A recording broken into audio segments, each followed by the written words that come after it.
کهورها مهمترین عامل تاب‌آوری هرمزگان محسوب میشن. این درختان کهنسال ارزشمند و بومی مهمترین عامل حفظ آب و خاک و مهمترین مانع جدی در برابر خطر سیل هستند.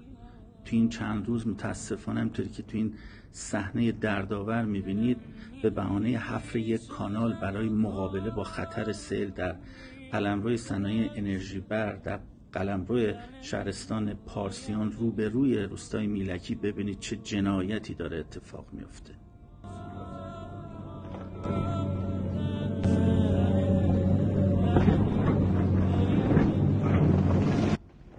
ده ها اصل درخت رو این گونه قل و قم کردن.